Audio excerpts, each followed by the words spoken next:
The recording is on. I'm calling this meeting to order of the Mayor's Advisory Committee on Trees. Before we get started, I think everybody knows I'm Tony Sharp, and we have a brand new member, Joan Flaherty. Congratulations, Joan. Thank you so much. Look forward to working with Could you I all. put you on the spot for a minute just to speak into the recording and tell us a little bit about yourself and your interest in the Mayor's Advisory Committee on Trees? Sure. I'm Joan Flaherty. I live on 82 Sussex Street in Rehoboth. I've been here full-time about a year and a half now. But prior to that, I owned properties from, I think, 2009. I'm very interested in trees. I used to be president of a garden club in Silver Spring, Maryland. And our goal every year was to have tree plantings in our neighborhood that had trees. But they were old trees, and we were afraid that they would fall down and we wouldn't have anything replacing it. I also planted trees at local schools. And so every year we would get together and plant 20 to 30 trees. We would use different clubs in the schools to help us with that. And we had a watering maintenance group together. But for me, the most successful was trying to get the neighborhood to grow trees. And so we sometimes went door to door. We identified areas that trees were missing. People were taking trees down for all kinds of reasons, usually construction, expanding their homes, etc. There were no tree ordinances to speak of that were devoted to single-family home users. They were usually only involved developers. So since that time, I've been very interested, but also because I'm a member of the Citizens Climate Lobby, and we're very concerned about climate change and things like stormwater management, also shade cover in areas that this is a problem or a concern for the future. The temperatures are rising, and we need to make sure that we've got trees in place for that. So that's why I got interested in your committee, and I'm grateful that you would consider putting me on your committee. Well, welcome. Yeah. I know that we need all the help and all the good minds that we can get to kind of crack the code on private property. Sure. At the moment, we've been very focused on public property, and so we'll have some very lively, I think, conversations about where we go from here, starting with today. So when I reflect on our agenda for today, I'm going to move things around because the goal for today is to debrief, and debrief. And what we're debriefing are the three primary events and programs that have taken place recently. The first is the Commemorative Tree program. The second is the Doug Talamay presentation. And the third was Pruning 101. Those three items took place on October 17th, 21st, and 23rd. So that's going to be the bulk of our meeting, because debriefing and figuring out what went well, what we want to do differently, and where we go in the future always takes a little bit of time. So in order to make sure we have enough time to include the items on our agenda that they really have a beginning and an end for today. I've asked Susan to start us off with the insights into the Comprehensive Development Plan survey that took place over the summer. That's actually 7B that we're going to start with. And if you look at your agenda, Susan's got an attachment for us. So the way we'll do this is Susan will walk us through 7B. Then we're going to go up to 7A, which is the Doug Talamay. Okay. Then we're going to go to Arbor Day, and then we'll have time for the rest of our agenda. So Andrea, when you get to Doug Talamay, what I'd like you to do is just go through the attachment, and then we'll come back to how do we want to proceed going forward. I just want to get us out there with the facts thus far, and then we can massage those into what our next steps are when we get there. So Susan, why don't you take us into... And would it be appropriate for me to stand up there only because if we have people watching, and sometimes when I look back at the videos, I do see that there's like a dozen or so people who have viewed it. So if I can do it up there, I can show the stats. Absolutely. Okay, let me do that. And Ann graciously agreed to stay on long enough to go through this process. Thank you, Anne, for always supporting us. This is what. Okay. Okay.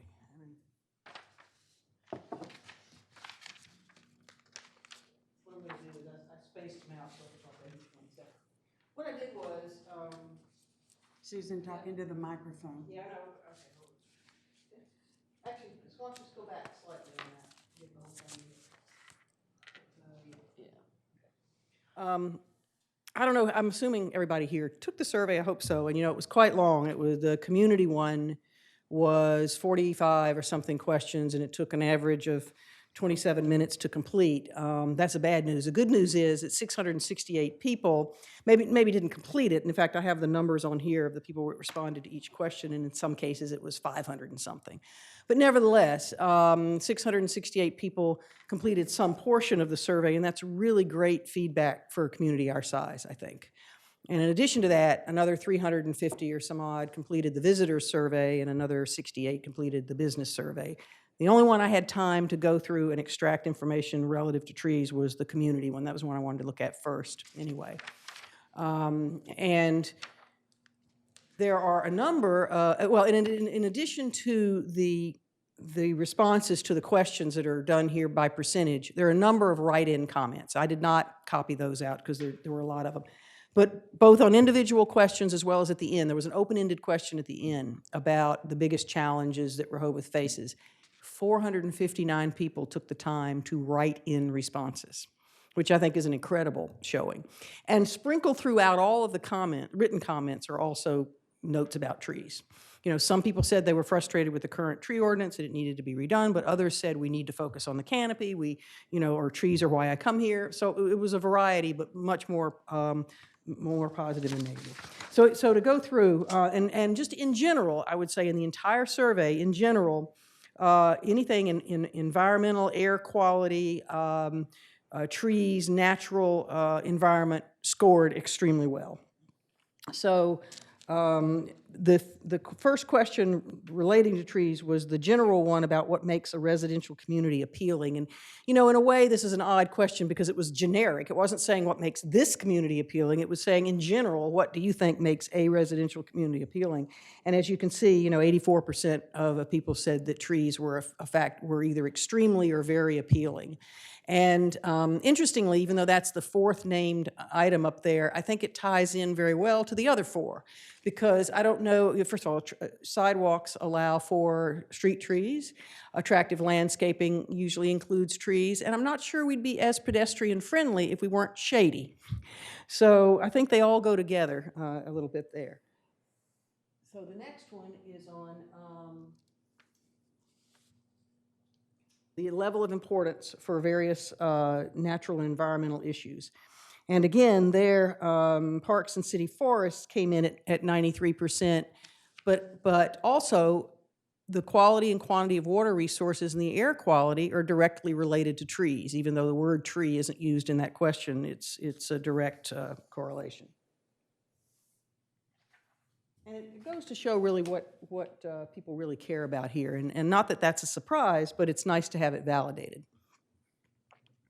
Then there was one question that had basically just three options. And I think of some of these as mom and apple pie type questions, because who would say that they didn't want these things? So it's just a matter of where the percentages come out. And the three options were to say the level of importance that the city could take to improve and protect the natural environment. And again, the top response was on improving water quality by filtering stormwater. Well, again, trees are a big part of that. preserving and maintaining the infrastructure. I don't really know why woodland trails was in there, but that scored very highly. And then planting more trees around the city. Again, 85% of people think that that's something we need to be doing. And this is the only one that I only had one response in related to trees. There were 22 options here, and there were things like economic development, and I guess, the traffic and pedestrians were some of that. But what's interesting about it is that protecting the natural environment was the number one response out of 22 here at 94%.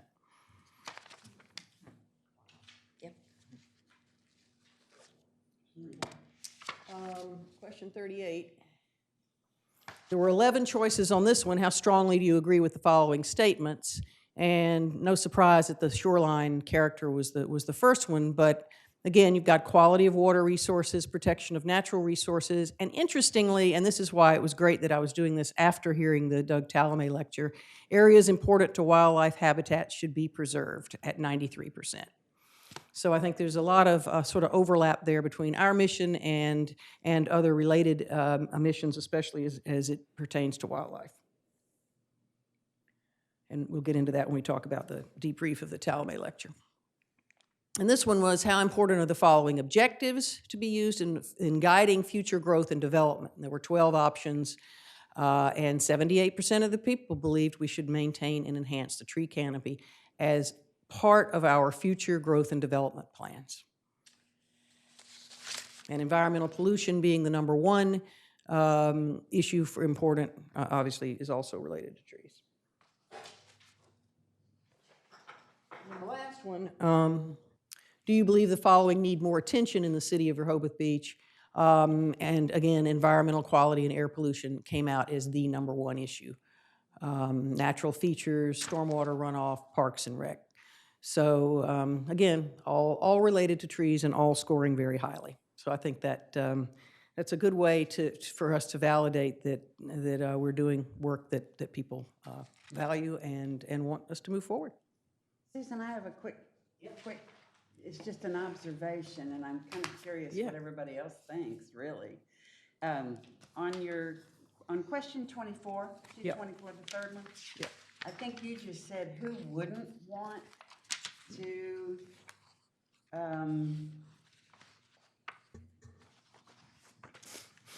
you talked about who wouldn't want. Well, a lot of them are that way, I think. Yeah. So it's relativity. I just want to be very fair and balanced in this, and try to fight the bias sometimes that I know that all of us who are very aligned with these questions bring to the table. Yeah. As folks give me lots of their opinions about our group and our mission and so forth, there are a certain amount, and I wonder if y'all hear this as well, that feel that they do not want trees on their property. They want trees on other people's property and the city property, but not on their property. And I think I've mentioned this before, that when I say to them, well, if everybody in town felt that way, right, that you don't want it on your property, how different would we look? Right. Than we look today? But that still exists, and I'm seeing some nods. Well, absolutely. If folks do not, I appreciate you can knock on every door in the world, but if the bias in that residence is, I don't want it on my property, it's not going to be on their property. And that's where it's part of where the education comes in, but it's also where the sort of citywide, encompassing public property and private property comes in. It's just nice to see that, I mean, the first step is knowing what's important, and the second step is doing something about it, I guess. Correct. Yeah. But I also think in addition to that, we always go back to let's not reinvent the wheel. What are other cities doing for best practice, best management practices? Other cities are succeeding in having people plant on private property. What are they doing? What can we get from, their experience too? That's another important component, I think. Exactly, and hold that thought, because we, hopefully based on time today, we will get there. Because I'm hoping that we get wrapped up by maybe 11:45 today. Sure. We usually try to be at a little bit over an hour, and today may go a little bit longer.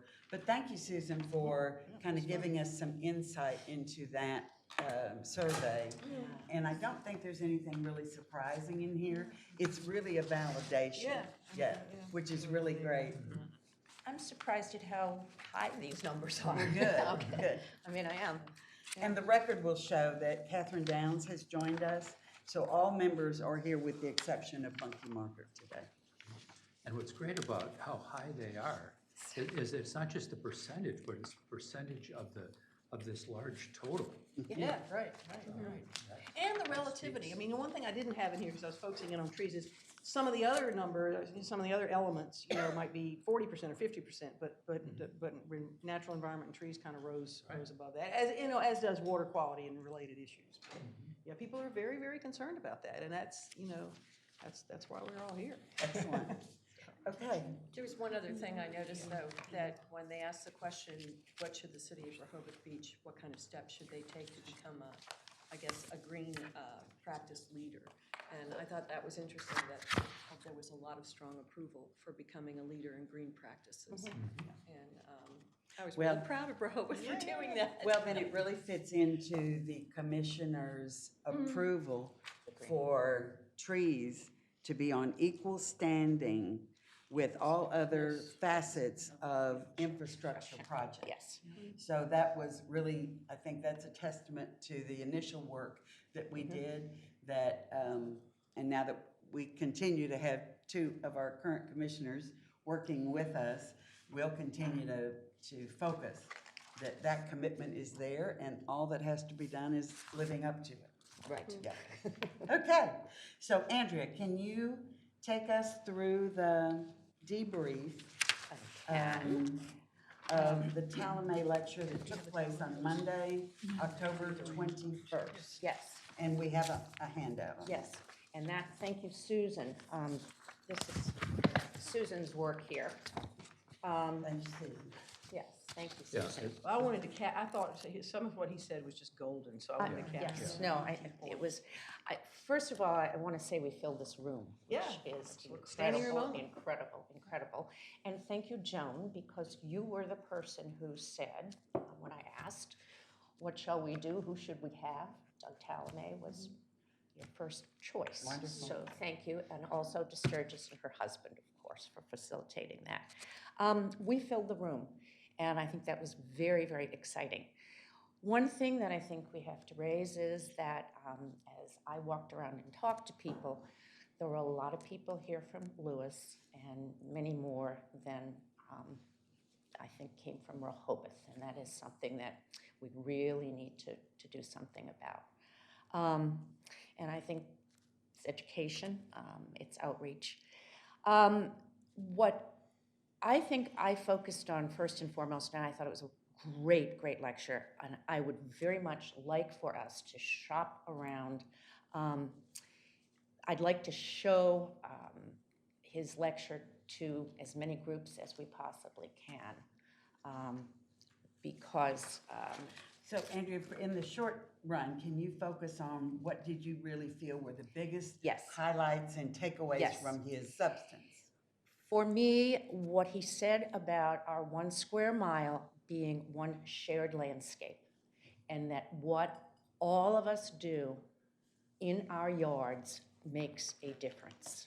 And if we look at some of the things that are happening, bullet number 1, a world without biological diversity is a world without human life.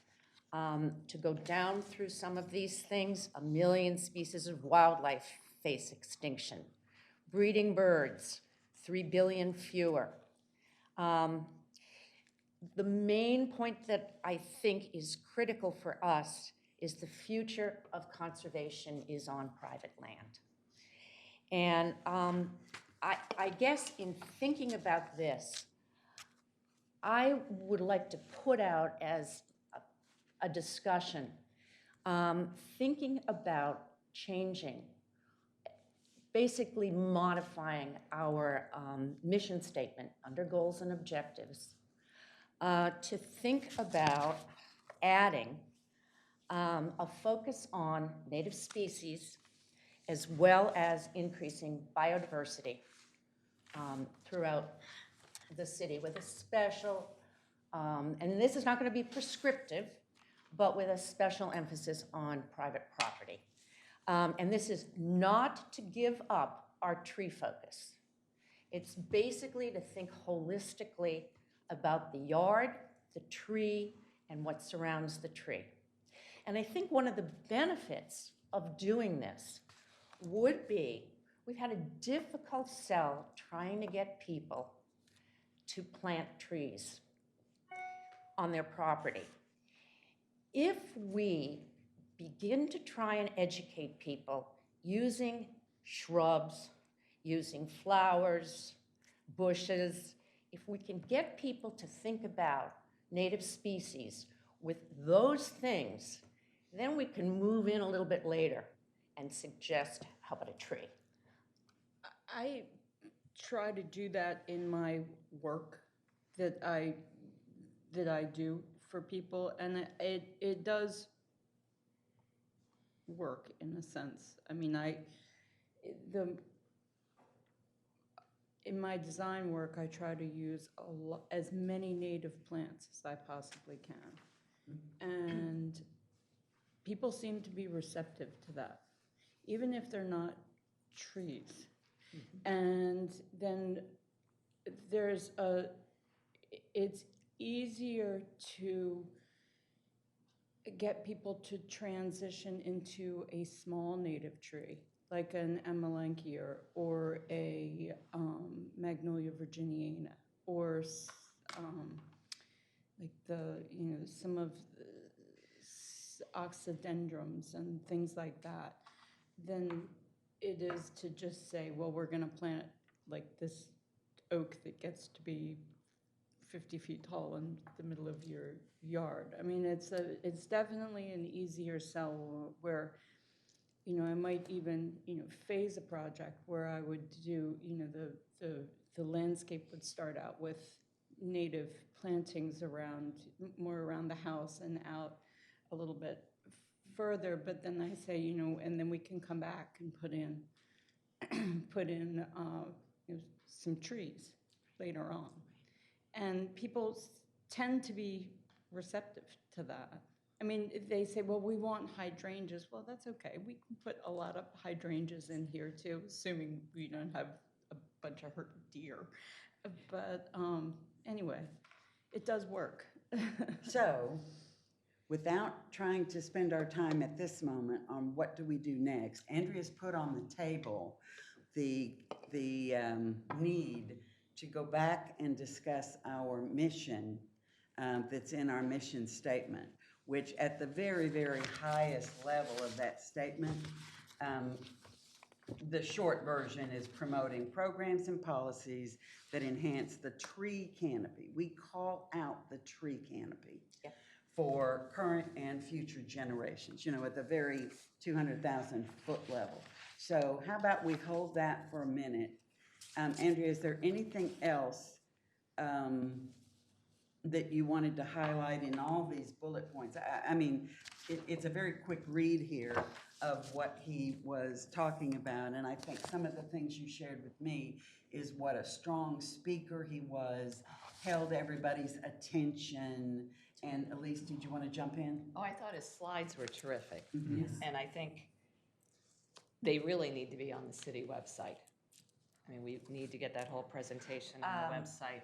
I know. Yeah. But, I mean, it sounds like you need help doing that, maybe Yes, I through do. Chris, but the sooner we do that, the better. Well, and maybe that's a maybe learning. even, Well, it's a learning for us when I hear it, that if the transition from his presentation to our website has any challenges to it, that it wasn't an easy, it just was posted up there. Going forward, if we decide to do things like this again, we'll have that shored up before. And obviously, I hear that There were just technical problems. Yeah, It was- yeah. I mean, it was Slides, shown Yeah. because it was done as a meeting, so it's no Right. different from like today's meeting, it's just that there were technical problems that Right, caused a lot of the but slides our- not to be visible for. But a while. our learning has got to be, we don't really need technical problems. We can solve those Right. before the speaker gets here. Yes. So I just want to make sure that everybody, if you have, I don't want to solve the Yeah. mission statement right this second. And I had another comment about Please. takeaways. Mhm. And it's the last one, and I think that's the one I'm most disappointed with what's going on in Rehoboth. He talked a lot about it, yeah, it's fine to plant a tree, but it's gotta be the right tree. Right. And he emphasized oak trees, specifically, for being the one tree that supports more species of insects, caterpillars than any other tree, which goes back to the mission of the high, high trees, tree canopy. But I mean, we have so many people who, I mean, they think they're doing the greatest thing when they plant a crepe myrtle. And that's not helping the biodiversity, And that's education. and that's education. It's education. Yeah. So, Tony, you said you didn't want to talk about the mission right now, right? Right.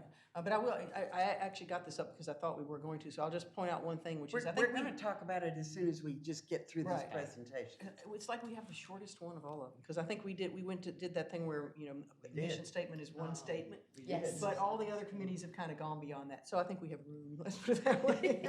Well, I don't doubt we have A room. second sentence would be. I don't doubt we have room. My philosophy, and I'm going to be horrible to deal with on this. I will put this out there from the get-go, because if we move something into our mission statement, we have to evaluate, do we have the resources? What are we going to do to make it happen? I don't want it in a mission statement if there is no possibility in our, foreseeable future on this group that we have no ability to affect anything. That's I just want to make sure all of that is aligned. And once everything is aligned, I'll be the easiest yes in the world. But we haven't yet had that conversation. So I'm holding that for just a minute, because I really appreciate what y'all are saying about the right tree. And I want to actually move to the C2, to the ordinance. And I'm throwing Sturgis a little curve here, because I think understanding at this juncture for me, and if it's not valuable to y'all, please speak up, trying to grasp and understand what is the spirit of what's going on with potential changes to the ordinance. Does the ordinance going forward, is the vision that it will speak to right trees? That's a question that's just come out of the few bullet points we have here on Talamay. Because honestly, I completely buy into how everything works together. And it's really astounding to see it from our perspective of how it all works together. But we've got some very disparate committees that we're working.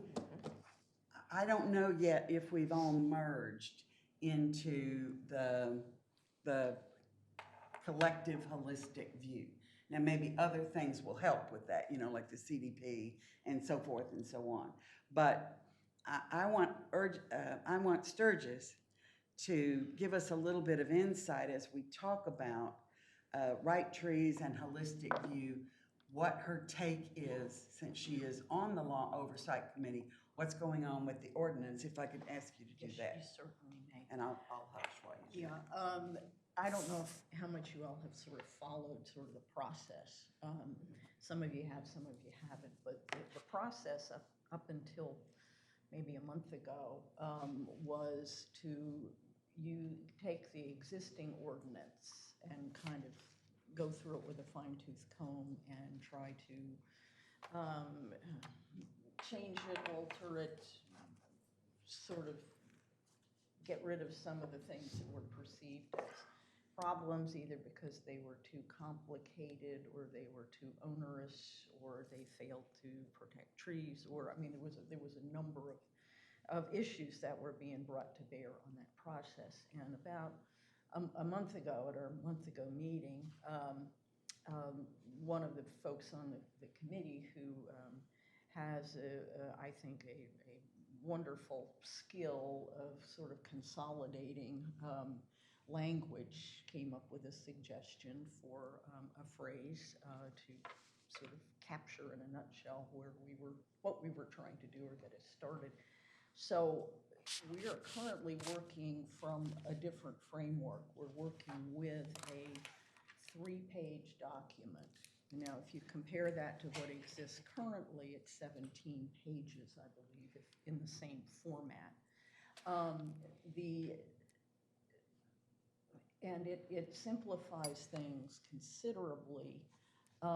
What we haven't had an opportunity to do, just because of timing, is to have this reviewed by the city arborist and possibly by the building inspector's office, because those are the two bodies that have to enforce this and who know what the consequences are of anything that we put into code. I've had some conversations with the city arborist, and so she and I mean, I'm trying to use her expertise to support the committee in being aware of what those consequences are. And one of the things that just what I'm trying to help the committee do and working on is to support trees, but to try to make the code practical, enforceable, realistic, and fair. So I'm learning a lot. One of the things that I found is that the more that I learn, the more I find I don't know. And it's humbling, but you know, what I said to the city arborist was, you know, you're the person in the trenches. You know, you're the one that knows, you know, when people come to you, what do they want to do? What are they trying to avoid? What are they trying to, you know, work around? What do they want? You know, and what works to actually regulate what's going on? What works to save trees? So again, this is a work in progress, but I'm hoping that from this more simple kind of framework, this is the first time that the code has been on this committee sort of drafted by people who aren't attorneys. And I think code should be understandable to people who aren't attorneys, not being one. So did it, and I think right tree is definitely something we're going to look at. So can I ask you a question while you're telling us about this? Sure. When and Andrea pulls out from Talamay, the right tree, naturally, we've all heard that many times before from Liz and many other people. Right. And when we think about our mission Right. of enhancing our tree canopy, Right. when y'all decided to go to a more simplistic approach, Right. is what's winding up on paper, is it at a point yet where it actually delivers our mission? Because this is a city mission. This is a Yes, mission. yes, So yes. what I'm trying to connect the dots. I don't think so. Okay. I don't And why think not so. yet? Because kind of where we're at is sort of this consolidation of just some general concepts. And there are currently not enough specifics in there to actually result in this. And that's what I'm hoping the city arborist can help us with, to make sure that in the pursuing the goal of simplicity, we don't throw out the baby with the bathwater. Well, because that's what I was trying to Okay. ask. Is Yeah. there any, or what is the risk Yeah. of a potential Oh, oversimplification. there is risk. Yeah, No, but- and that'll all get fleshed out. But I was just going to clarify something if I could. I was going to ask you, are we talking about our mission statement, which is very simple, or are we talking about clarifications in the ordinance? So we're talking specifically of the Yeah, ordinance? the Right ordinance. now, I'm talking about Okay. the ordinance, but what Tony, I'm hearing Tony say is that our mission comes from the CDP, which is echoed in the current code in its sort of preamble. And, you know, that's something that goes throughout the current code, you know, are the things in the code delivering? Yeah. Okay. Maybe another way to The overall ask it, goal or of at least a way that would occurred to me, but I think it's the same question, and I think you're answering it, and it's helpful. Because I have sat through a number of those meetings, I've watched a few, and they've been extraordinarily frustrating for me. However, I'm not on that committee, and sometimes it's very different if you're the one digging through it and then working as a team member to try It's to very make things different. happen. I've sat in both But seats, Dick. is there, and I guess it comes back to the same thing, is there kind of a set of guiding principles that then drives the tree ordinance? So that it's You're not just. asking what I'm trying to get Right, at. it's not just coming up with a tree ordinance, it's relating that to, and then going back to these principles is. Exactly, and this is what we're all saying, is that's where you have to start, you know, but of course the devil's in the details. Yes, yeah. So, you know, it's not just saying, okay, I think this is gonna get us there. You know, it's really about, okay, you think that, but is that actually how it works?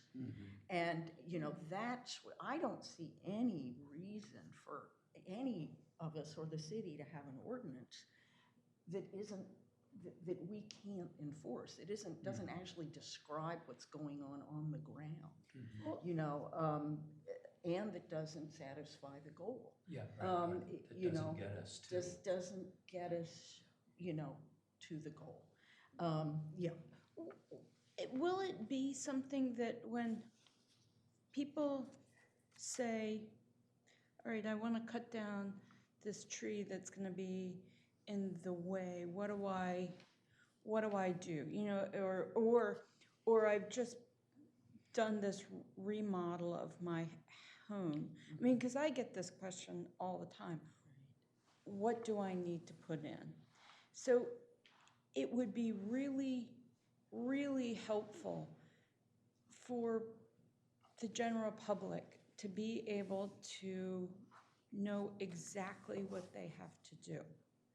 And to be very prescriptive, basically, about you need to have X number of trees on your property, you know, or you need to have, if it's a new project, you need to do this. If you're taking down a tree, what do you have to do to mitigate the loss of that tree? Right. What do you need to plant? And if you, you know, if you're doing a remodel and you've got to take a tree down, what do you know, what is it that either the homeowner or the designer, in my case, what is it that you can tell somebody with the knowledge that that's correct? Got it. Well, I mean, the current code does all those things you're describing. Yeah, it does that. But I'm kind of hearing you express the same challenge that I have and maybe others have had, is that it's kind of hard sometimes to sort through there and figure it out. Right. So that's kind of the impetus of the current approach, is trying to make it understandable. Right. You know, but trying not to leave out the good bits. Right. Okay. Right. I mean, you know, the things that are working, trying not to put in things that aren't working. Right. So, you know, that's, yeah. Joan and then Terry. I just wondered if you're looking at other cities that are being successful in getting more trees that are the right tree in the right place. And if you looked at any of their ordinances, and I'm talking about small cities, not yeah. Baltimore, although Baltimore's having a lot of success, I just am curious if you look at a set of ordinances to compare. And the second question is, are there metrics being done? In other words, how many trees are there on private property? I don't really know. There is not a survey currently in place, and there is, the only survey we have currently was one done in 2009 by the Davy Tree Company, and it was a partial survey of trees on public land. Okay. And so, no, there wasn't a mechanism, there wasn't funding to do that for the entire town. To your point about other towns, before I got on the committee, other codes were looked at. The thing that I don't know is whether people reached out to towns and said, how are they working? Which is, I think, an important step, because sometimes something can have a code and it isn't working. Well, and I'm just thinking this is the different question than what I was going to ask, but following up on what you just said, which I think is vitally important, is if you need help reaching out to other towns to see how it's working. I mean, it's one thing in theory, anybody can throw something out in a vision statement or in theory, but to see how it's actually working on the ground, I mean, we have volunteers here. I'd be willing to help you do that. I think we do need to reach out to see how it is working, yeah. The other question I was going to mention, two things. Going back to what you were saying, Katie, about the different trees on different property and people have all these questions. One of the things that I keep hearing tossed about, and it was on the proposed urban management plan, and I've seen it in the ordinance, is to give the arborist more discretionary power, because there are a lot of unique situations on individual homeowners' property where a tree, even though something might be in the code that says, this cannot happen, you cannot take this tree down. Or it might say, you have to take this tree down, but this is what you have to do. There's areas where the arborist should have discretionary power. Is that something that's being written into the ordinance too? That's been discussed. Because I think that's essential. Quite a bit. The other question I had for you was in terms of the legal aspect. I've heard so many neighbors, including some of my neighbors in North Rehoboth, who are basically, they're willing to fight a legal battle to win whatever they want to do on their property. I've heard people say to me literally, I have more money and better lawyers in the city, and I can fight and I will get what I want. Now, I don't know, I have heard this. This is verbatim. I've heard this from neighbors. No, that's a very valid, it's valid. So However, that's why I'm concerned about the legal aspects. How do we well, enforce this? however, I'm going to pull us back for a moment.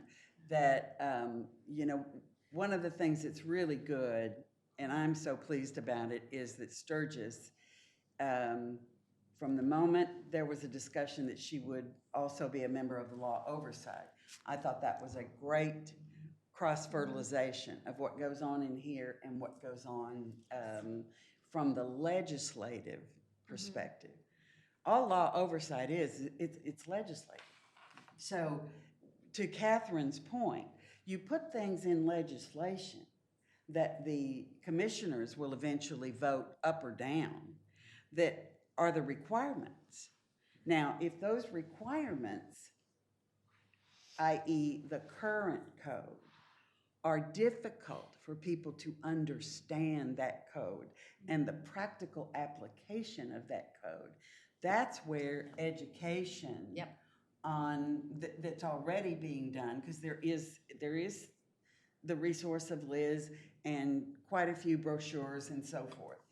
But if that education needs to be beefed up, then there's an opportunity for our committee. So it's all of this dot connection that, to me, is really illuminating on where we can and cannot make a difference. Because I appreciate what Terry's saying about the attitude of litigation, but that is always there. It's there in everything, that we're going to sue you. Well, okay, but the code itself, the ordinance itself, in all aspects of the city, that's what makes our city run, are the codes and the laws that we have. So I don't discount that at all, but as long as our code our ordinances are structured in a way that they deliver on what the city wants. That's the hardest part, I think. It's just, No, I Sturgis, absolutely, yeah. And there again, I think we should do the search for best practices again. Other cities are successful in fighting quote-unquote these potential lawsuits. How do they do that? So there again, we're here as volunteers. Like I said, I mean, I'll volunteer myself I'll do research. I'll call other towns that are small because we need to know how other people are dealing with this issue. and that's very nice of you to offer to support the Law Oversight Yes. Committee in doing that. But that's my point. Okay. That for us, we could get bogged down in this like forever, Yeah. us. Sure. But Law Oversight may have a need, and it would be great for any citizen who wants to come to those meetings, offer their input, offer their assistance if warranted. I think that's always a healthy thing. So what I'm hearing from you, Sturgis, is still your group is more at the fundamental stage than at the stage that we could really assess to try to help you. Are the things that you're wanting to put in that ordinance actually going to deliver? Yeah, at this point, because kind of like these bare bones were presented, and I kind of wrote with Susan Wood, who's kind of my partner in this, I wrote a sort of a explanation paper, and in that, and she agreed with me, I said, this really needs to be reviewed by the city arborist and the building inspector, really before we proceed to try to finalize anything that we've drafted. And so that's where we are at this point. Andrea, and then we're going to try to move on in a Just one second. quick question. Go I'm not ahead. trying to put you on the spot, Sturgis, but is there a timetable for all of this? Do you have a date for a deliverable? That would be really amazing. But what is But the goal? no. Is there a goal? Thanks for asking, Andrea, but her answer is Thank no. you for asking. I mean, I would hope kind of given where we are, starting with kind of the bare bones, that the process we're in could be more efficient. I mean, that's kind of my Could be, hope. yes. Okay, well, I don't want to promise things, but I think there's potential for this to be more efficient and You mean the ordinance or the process? the process Okay. than the previous process, just because the existing code is so dense. It's just That's the so sense I had, dense. and I think I told you, I listened to all 2 hours of the last meeting, Uh-huh. and I was very encouraged by that. Were you at the last meeting? Did you No, go I to the was last? It's the best one that they've had. It's actually the best one I that will they've go had. back and look at it. And you all, and I know you didn't get through all 3 pages, but you got through the first, I think, 3 parts of the, right? We did. And so the sense I had was that maybe at the next meeting, you could get through the rest of it, but I also had the sense that when you do get through the rest of it, before you turn it over to a code writer, before you turn it over to lawyer, that at that point, it was gonna be ready to bring to the mayor and commissioners for discussion. And that was gonna, that was sooner than later. That's the sense I had. That is the hope. Yeah. And the It- part, it was good. the part in the process that wasn't planned Yeah. is kind of the input from the two, the professionals. But we're working on that. Okay, so it did not have Liz's input. Well, she was It there, I does, guess, it but I did. but She I was see what you there, mean, but yeah. she kind of came late to the Right, yeah, game and she had a crazy month. And Right. so we're starting conversation. When is your next meeting? What is The- it, December 11th, I think? Is it that, I thought it was the 4th. No, is it the I 11th? think we pushed it forward because someone couldn't be there on the 4th. Usually we would meet on the 4th, Right, okay. and we pushed it to the 11th. So another part of the answer to this good question is, and you help me remember correctly. Yes, but- 11th. But while Tony was still on the commission, we did have a report in the first half of the summer, spring or first half of the summer, from the chair Right. of the law oversight. And it was clear, and there appeared to be consensus from the commissioners, that there were high expectations to move this process along. And that if it didn't move along, kind of implied in a little of that discussion was that then maybe there needs to be a different process. Because there was frustration articulated from some commissioners. Is that your memory? Yeah. Well, plus, you know, anytime I hear that a process is being retooled, I think that's always a good thing. Yeah. Especially if it has not been fruitful thus far. So, so the urgency, I think, is there. But giving the new retooling a chance also has to be, you know, given a little bit of patience to let them do that. So, you know, I'm very hopeful. I hear a lot of optimism when I talk to Sturgis about this retooling, I'll just call it that. And I certainly hope for the best over the next couple of months, you know, that it's making progress. And we're really depending on you, Sturgis, and certainly Susan and Dick, that as that starts to take shape, really looking out for all of our trees here in the city and what our vision is. And it's a really simple question, but it's very hard to answer. Does what you have in your hands gonna help to deliver on that mission? And really, That's the hard I part. would hope the committee, and I certainly, you know, welcome all eyes, ears, and brains, and you know, to review that and to ask those tough questions. Well, it's really to our benefit Absolutely. to have Sturgis now on that committee. Yes. It's making a difference. It seems like real progress is being made, so that was encouraging. So, good luck. Thank you. Good luck. So let me move us along. It's heading a little bit toward 11. Let's move to the commemorative tree, Terry. And can you talk us through a little bit about October 17th and some of the things you've been doing since October 17th, as recent as Wednesday of late? So the commemorative trees, the unveiling of the tree was on the 17th of October. I'm not sure, not everyone was able to attend, but it was a very successful afternoon.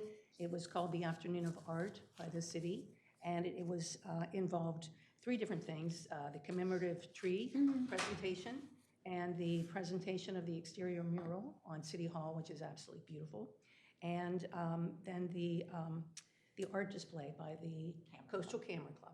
And Rehoboth Art League was new as well. Oh, and I'm sorry, yes, the Rehoboth Art League that was was four. involved in With the the mural. mural, They yes. were the presentation organization for the mural. And I think from the responses, and it's funny, I talked to Chris Johnson of Communications afterwards, and she said, it was amazing. She said, it's very rare to be at an event like this, and I didn't hear one negative comment. Nobody complained about anything.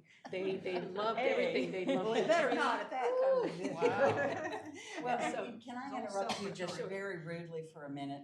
I don't want us to lose sight of something I've been thinking about since October 17th. The reason we actually have that tree in the atrium is in large part due to Liz Lingo getting up in front of the commissioners back in 2018 and making a case that we needed to transition from the markers on the street to a commemorative tree.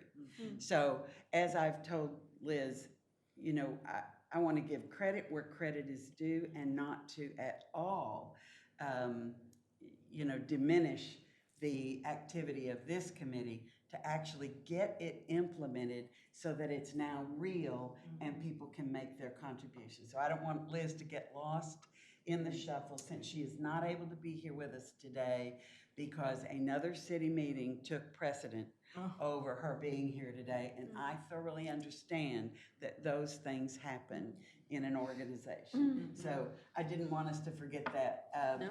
and not to diminish anybody's assistance and support on this group at all. And let's face it, So, that's where it got started, was Yes. whatever, a year ago or so? It was or 2018. Yeah. No, actually, I think that might have been in 2017. Yeah. But It was a while. but it was a while ago. But I think the good thing is that, you know, all these months where we've been, you know, working with the brochure and describing the program, it was kind of difficult to describe to people the commemorative tree. So now they can see it. It's an actual tree. You know, some people had this idea that it was going to be a freestanding tree with leaves hanging on it. And, you know, we had to keep talking about, no, this is what it's actually going to be. So now it's actually on the wall of City Hall. I think it's, you know, like Chris was saying, we've had all positive comments to it. People can and see it just from to the con- outside. It's Yeah. beautiful. So At beautiful. night, Yeah. at night Yes, especially, I had beautiful. someone Beautiful comment night. about at night when the light is shining on it. Yeah, So just to give you an update real briefly, because we are taking a lot of time today, in addition to the successful turnout, as of today, and it's interesting because when this started months ago, when Andrew and I were talking way back in May, we were talking about Arbor Day, and it was the 30th anniversary in 2020 of our Tree City USA. And so for some reason in my mind, I had 30 trees stuck in my mind. And as of today, we have 30 donations that have made. That's great. So here we are in the process right now to update, which is most important, which is basically the results of this fund, is that trees last week were removed from Rehoboth Avenue and Munson Street. The roots have been dug out. The trees are actually being replanted. And we have, as of today, and I think I've included this latest donation, $17,100, which is a nice little sum of money. So there again, these are actual results of a vision that we had as a committee, working on a project or program to fund it, and trees are going in the ground. So I think that's really a success for our committee. And I would like, while you're getting your rest of your thoughts here, I would like to make sure everybody is aware, you probably already are, that every time the mayor gives an interview to the press and he's standing under the seal, Oh, yeah, that's his right. backdrop now is our commemorative tree. And each time lately that I have seen him on WBOC or WRDE and their online versions, there's the commemorative tree. And it actually, it pops off the screen because previously the mayor was standing in front of a beige wall. Yeah. And he just kind of blended right into that wall. And now you have these vibrant sea colors that are behind him, and the trunk was visible the last time. And I was like sitting there going, well, look at that. So thanks to everybody, and then back to Terry. It's really nice. And maybe as the commissioners get to their next meeting and they want to make comments about the MACT meeting, you can certainly highlight some things that are really an advancement for us visually. Because sometimes committees work very hard on things and there really is nothing to see at the end of the day. And at least in our case, that's different. So back And to that's you, why, Terry. you know, I was gonna say, you know, so many things are in theory. You know, we have all these grand visions and it's all theories of all this, but, you know, we have this actual example of the support from the community, which I think is something that, you know, I really wanted to mention, is this was really support from the community.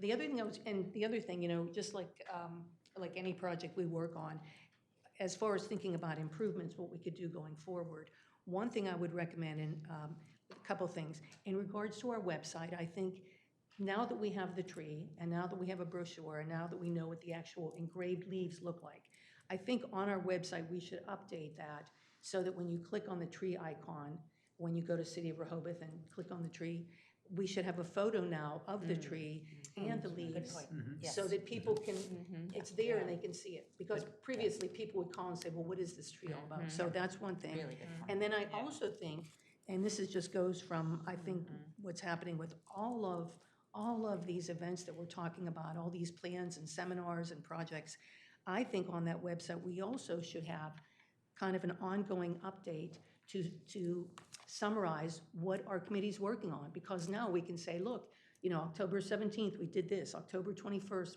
we did this, October 23rd, we did this. So there's all these things that we could have as a PR campaign, there again, to let people know, we're involved in the community, we're working on this, we want you all to get involved because we're all part of this effort.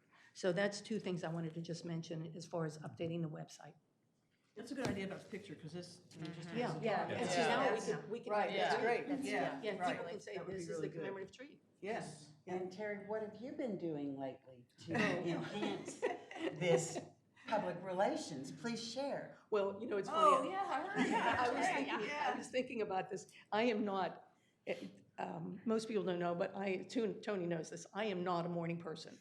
However, I was asked, because I stay up late at night reading, I'm a reader until 1 or 2 o'clock in the morning.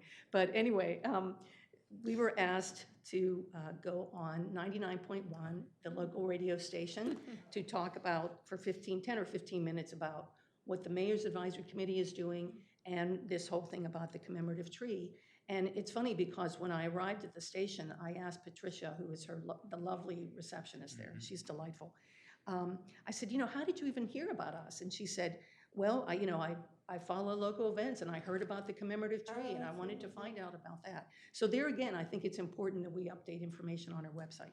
But basically all I did was I spoke to Jeff Balk, who's the interviewer there, really friendly gentleman. I basically gave him an overview of what our committee does. One of the things that I mentioned, and I was very clear about this when I was telling him about our committee, I mentioned our mission statement, but I really said to him, our focus is on increasing the number of trees on both public and private property. Even though our mission statement is very simple, it's really a focus on the public and private property. And I wanted to convey the idea that our mission, as far as our goals of our committee, it's really the goals for the community. You know, it's public and private property. We need the buy-in. I mentioned that Doug Ptolemy said that nationwide, 85% of land is in the hands of private property owners. Right. So it's very important that we have the buy-in from the community. 85, is that what he said? 85, yeah, it's in one of his books. East of the Mississippi. Okay. Yeah. Okay. So basically, I just, gave an overview, and I think it went well, and I talked about the future events, and I said that we've had excitement and support from the community, and we're looking forward to things that are happening in the spring with the Arbor Day event, hopefully more seminars to educate the public. And so as I was walking out, he said to me, yeah, come on back, and I think it's really important for us to be on there and talk about what we're doing, and then also be on the website. So that's it. Tony, the Yes. website, whose website, what can be put on it? Well, those questions would need to be directed to and answered by Chris Johnson. Okay. She's our communications lead, and we need to,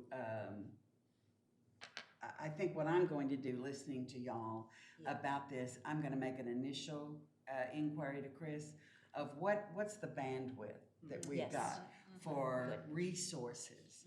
You know, I'm gonna come back over and over and over again that the first thing we need to do as we think about things we would like to have is to ask the question, who's available to do it?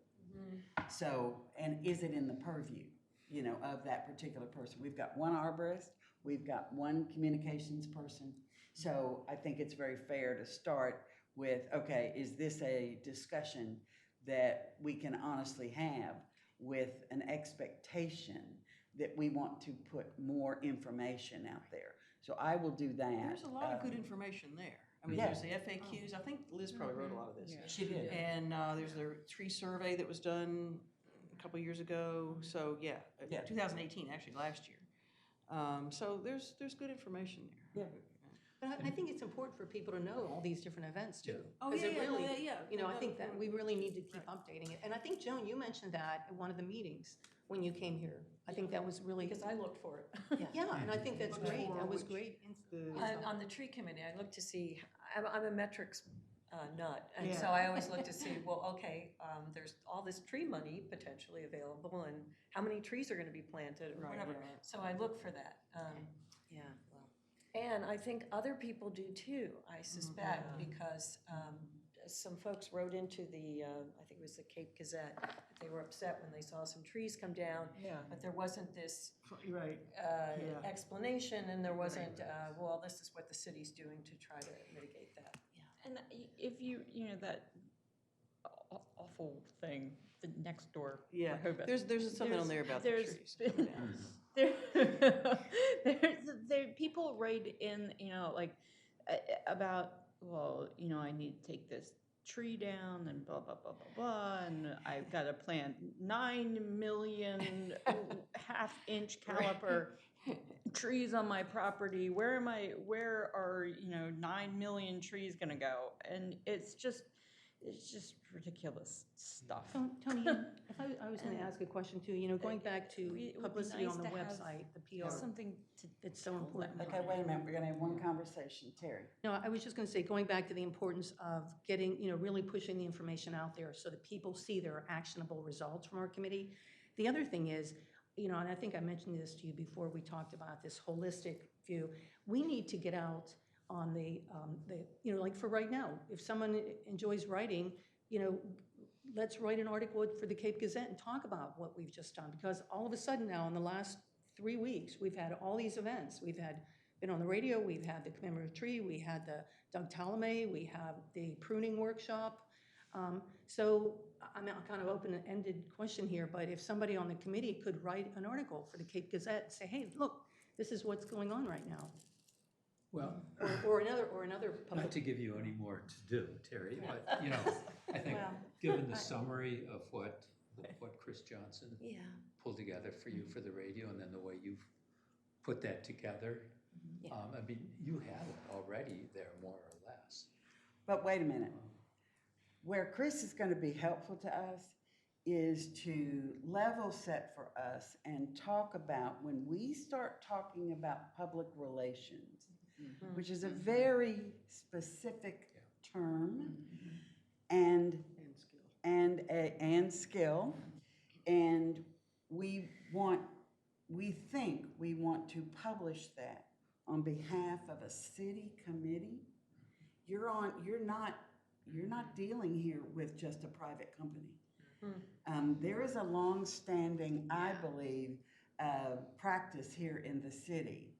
And I'm not going to, don't anybody quote me on this, but when I first became a commissioner, I was asking about these kinds of things. And I think I was told very unequivocally that, that the role of promoting, which is what you're talking about, and public relations is not really integrated into the city. So let me go back and refresh my own memory, because city events are different from a private organization's events. We're a city committee. Yes. Well, what I was going to say Yeah. is that so much that is pulled together, if Terry or someone could pull an article together, and then you as the chair could go to the communications department. Well, but I want to understand the practice, because where I was coming from initially, and I don't want to derail us, but I've always wondered why commissioners' meetings didn't have a summary and a promotion of what the commissioners are doing. And that's when I was unequivocally explained to, that's not how a city works, Ms. Sharp. That public meetings have a reason that they are public meetings. And they are all online now, which we did not have before, So I need to go back. The commissioners don't even have a summary of, the commissioners are working on this, they're working on that, they're talking about the, no. The city has an infrastructure that makes all of our meetings public, where people can hear me now, can hear all of the commissioners, that in the past, that stands on its own, is all I'm saying. So let me go back to the drawing board. I completely hear you.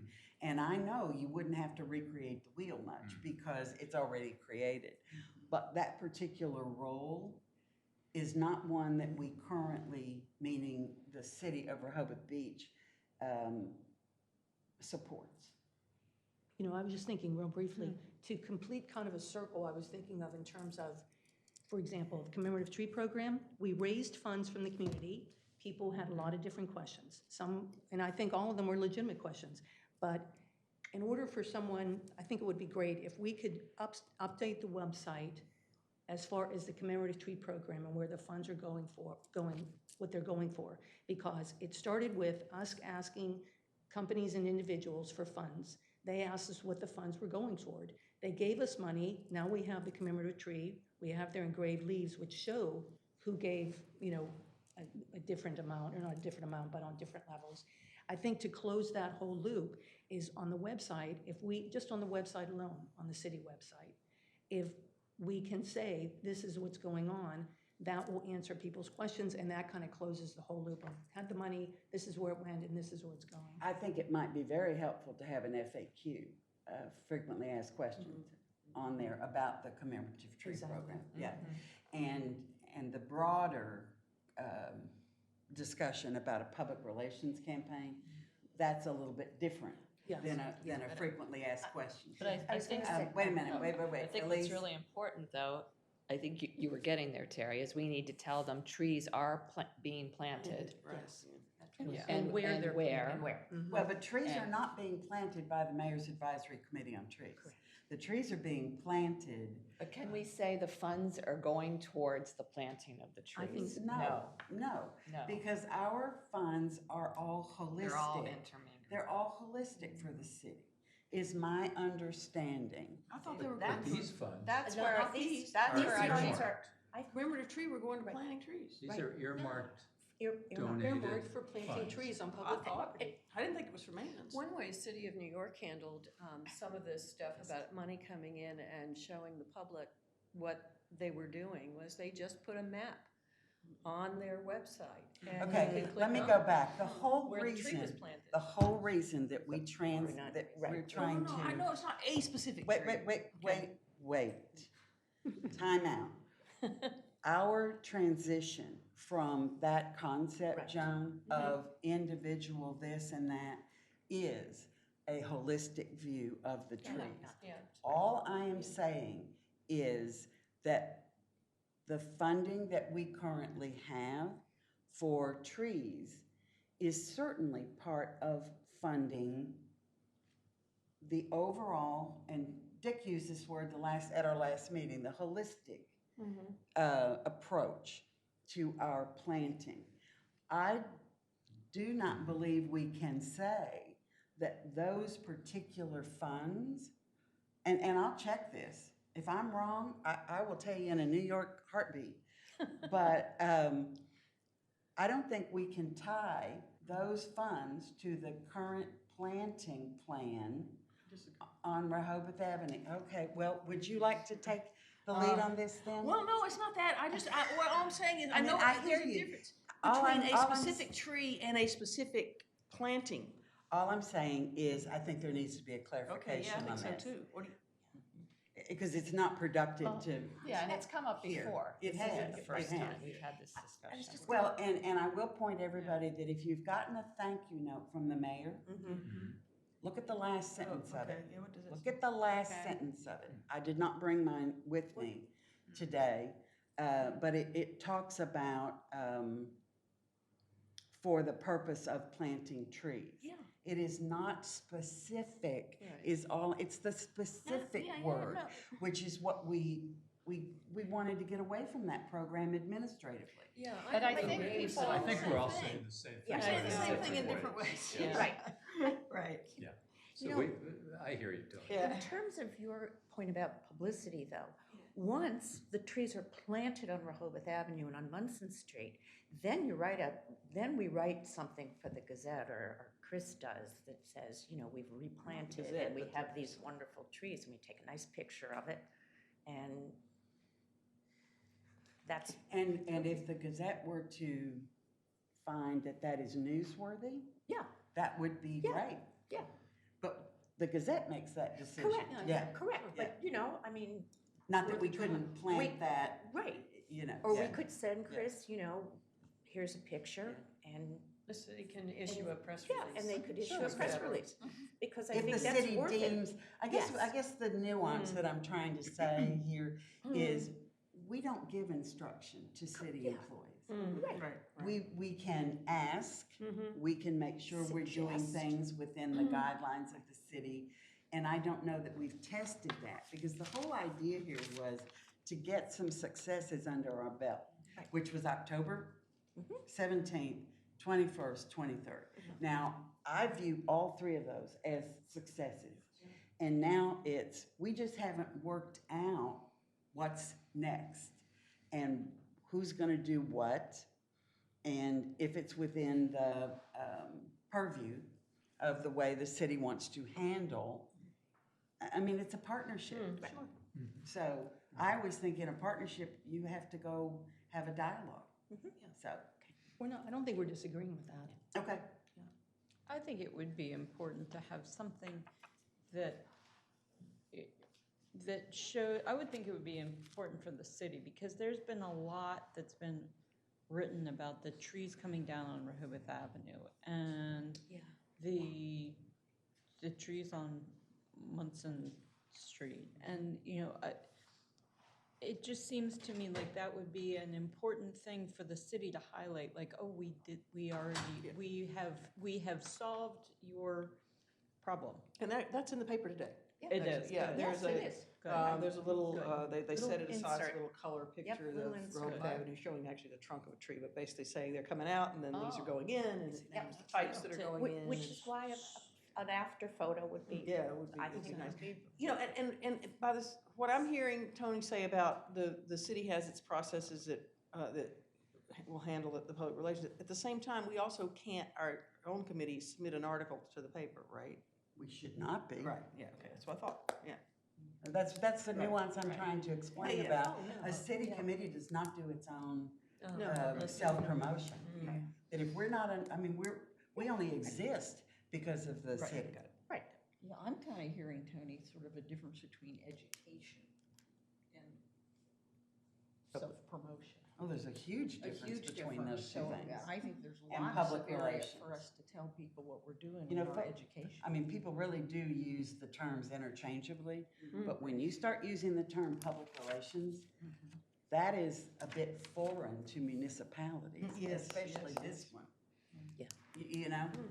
So I'm not adverse to getting our word out, but it's how we do that that's really important, you know?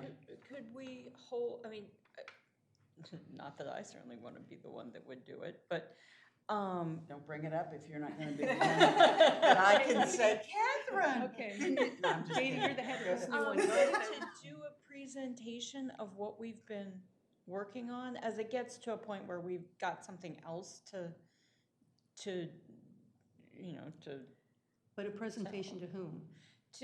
I guess to the To the mayor, whoever- mayor and commissioners meeting, you should come to the next meeting and do a presentation. You know, on all we can to- do. Tell you what, Miss Whoever- Susan Gaze, No, I'm I've been doing it. explain People are tired of something listening to me, here, and so- I'll keep in mind that we are live streaming, that we have two commissioners on this committee that can speak every time the Mayor's Advisory Committee on Trees is on the agenda, which I believe is a week from today. It is. And I would hope, even without asking, that both commissioners would get together and decide who's going to talk about October 17th, 21st, 23rd, and upcoming things we're working on. Now, if I can't just assume that and count on that, and if I have to come up here to a meeting to voice that, Don't make me come up there. don't make me pull this Carl. You know? But you know what I'm saying? I just believe we have such energetic advocates around this table. She's basically saying we should be presenting next Friday all the things. that You we- should not be presenting. Discussing, presenting. When the Mayor's Advisory Committee on Trees is on the agenda and the mayor looks over and says, anyone want to talk about that? Or you tell him ahead of time? All I'm asking is, have I made an invalid assumption that we have got two current commissioners that y'all will handle that? Or do I need to come, or any other member of the committee to come and speak at that moment? Well, you are our chair, so I think it's up to you. We'd love to have you as chair. But you also have the prerogative to It's really nice, delegate. it's really nice that I like you and Susan, because I'm not gonna go off. Should I move over no, this no. way a little further? I just, You're gonna pull the you car know, while you were out, she was saying that she would want us to do this Yeah, at the meeting. and I tell you why, that's your- because sometimes there is so much more value in someone else speaking about a group's Well, gee, I feel that way progress. too, so therefore. Hey, I'm calling you later on this afternoon, privately. But I really do feel strongly I like all about the that. above. I mean, I would think Now- over the course of a year, maybe we could have. And what I'm saying, I agree with Tony. and what I'm saying is honestly, if there's something we want to change, such as green infrastructure, I'll be the first one up at that, And that was up at that fantastic. podium. Because that's where I think you bring folks in that you want them to speak when it's important. If that same person is yapping all the time, they're less, less interesting sometimes. I don't mean that in a bad way. They're less But- convincing. But, you know, I gotta tell you, that same applies to us. If it's just me doing the update, that's why you can do the next one, do the next one, because I've done the last two. Well, I would Um, hope, I'm sure, I mean, seriously, very seriously. I expect from a delegation standpoint that both commissioners get together Yeah. and they trade off. Right. Or they decide Susan's gonna talk about this, Dick's gonna talk Yeah, about we do this, because we have got quite a few things that Yeah. have Yeah, been there's a lot successes. right now. Yeah. And if y'all speak for our committee, Mhm. I think that's very powerful. It's just my personal opinion. Tony, I agree with you. When I hear a commissioner sort of shout out to somebody or something, to me, it really has an impact, just from a, I don't know, maybe a public relations point of view. It really does. I think it lets the public know that there's somebody that's up there That thinks it's that worth is commenting committed on. to, you know, their, It's not like separate. Mission. their mission. their mission. Because shortly, Or their I mission. believe that as we decide what we want to do, especially on private property, that has not come to the commissioners yet, because we haven't put anything together as what we want to do, it's gonna have to be me. Right, yeah, okay. Up That makes there. sense. That's a good decision. So it's like a divide and. So new initiatives or big new things. That's the way I see That's, it. I think that's, Just I think that's a just great the way to divide it. routine of our I committee. think that's great. And the Routine mayor, updates. and the Yep, mayor yep, was yep. at the 17th, you Yes. know, Yeah, so I'm up for all of that. okay. So, okay, That's perfect. where are we? We are on commemorative tree status. Terry, anything, while we're on this, that you would have done completely differently? I personally don't see anything that's a glaring, opportunity for us, but there's so many other people here. You know, the only thing I was just thinking, and it's nothing that we could have had any control over anyway, was the only thing that was a little bit difficult is in the brochure itself, where we had the pictures of the leaves. I wish we had, and it was really a way, that we couldn't wait to have a brochure. We needed to have a brochure, so we needed to have something in somebody's hands. I wish we had the picture of the tree out on City Hall, so that people could see that, because really all they saw were those leaves. But we had to go with that at the time. We only had. So I those. guess some homework for all of us is, like, I have a collection of blank brochures at my house. I need to figure out how many I've got and how many are all around. I have a Because the mess. next time we ask for a reprint, we could adjust that Yeah, in definitely. any way. Yeah, I would take this. So whole it's back in our now. best Yeah. interest. I should go stand out on the boardwalk or something and give those things out Yeah. to Yeah, get you rid can of them stand so I can next get to down the, to zero, People, you know? So that would just be one thing I would change. Okay, quickly, let's go to, we've done ordinance and enforcement. How about debriefing the pruning real quickly, Andrea? Pleasure. So we had 5 people come. Tony and I, and 3 others. And I want to just give a real shout out to Liz. She gave a fabulous, fabulous presentation prior to us actually going out and hands-on cutting, pruning. What was really interesting, let me just describe. So she had a PowerPoint that she showed us, which was the basics of pruning. And, oh, you've got it. Yeah, Okay, then I we did had not bring. takeaways. Yes, so she had Pass that actually, around. very nice laminated takeaways, very, very well done. PowerPoint was excellent. I was new to the whole thing, and I walked away really feeling that for the first time I kind of understood how to do it, what to look for.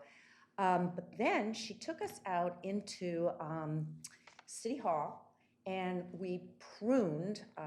Each of us had pruning shears. We had small ones and large ones, each of us. And she was fabulous. We all took turns in City Hall. And then we went across the street to Baltimore and did some more pruning on a variety of different trees.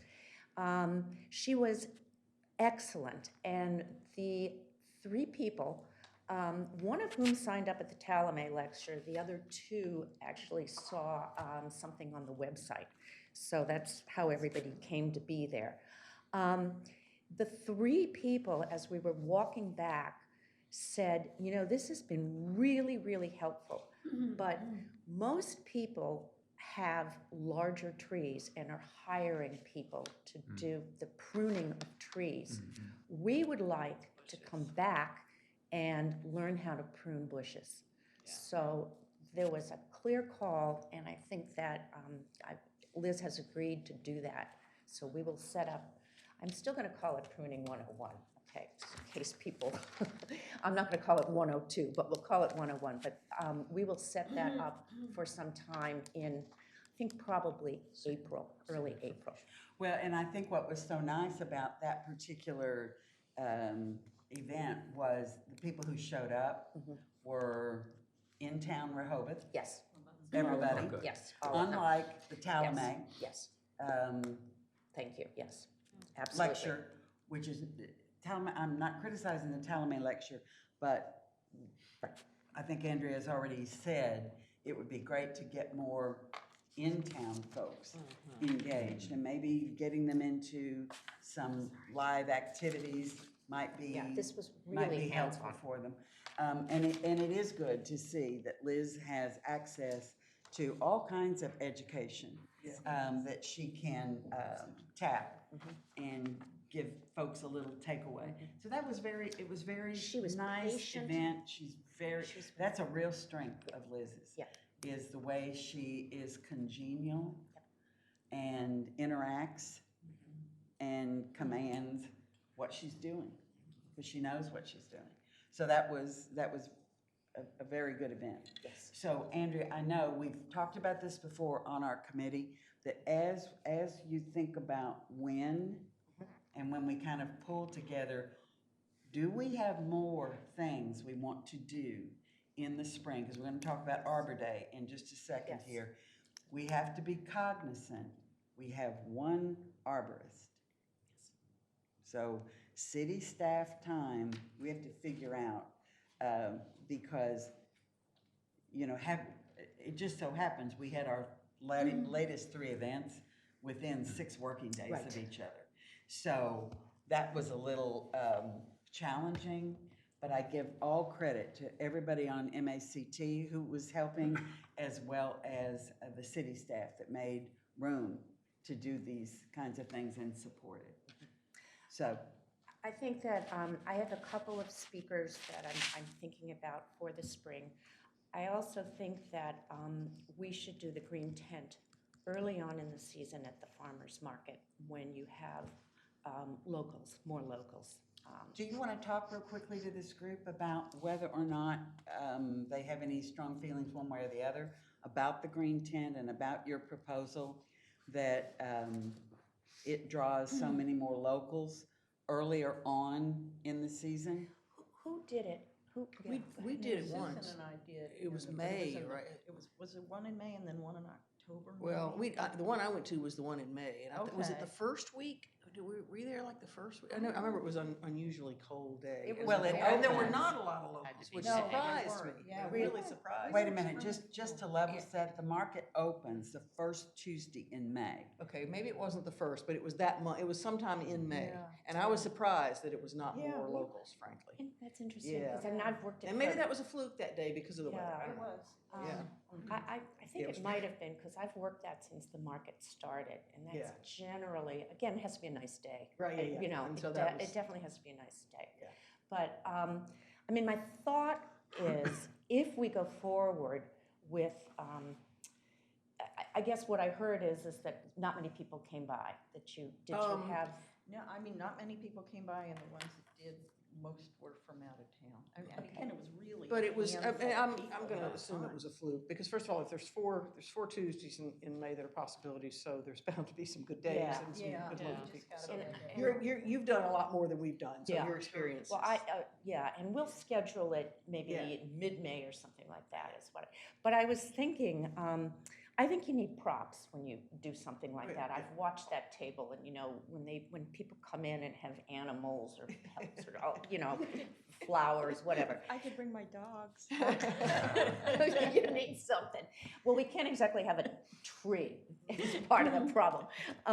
But I was thinking that if we do go the route of expanding and talking about bushes and flowers and stuff, that we might be able to borrow some props, bring in some beautiful flowering, something or other, you'll help us pick them out, and convince people here are native species. So I was thinking that we would actually, you know, have a table with some native species or something like that, if we decide to go that route. Can have handouts of native trees and shrubs. Yes. And, you know, some Absolutely. pretty flowering things that I don't know if we might want to have, you know, I don't know if you have stuff that people can buy, but I mean, if we had stuff people could purchase, like, I don't know. Well, we possibly could do that, but at least we'd have something there that they could Yeah. see. But as far as handouts go, on native species, would you be willing to work with me on putting together a handout? I most certainly would.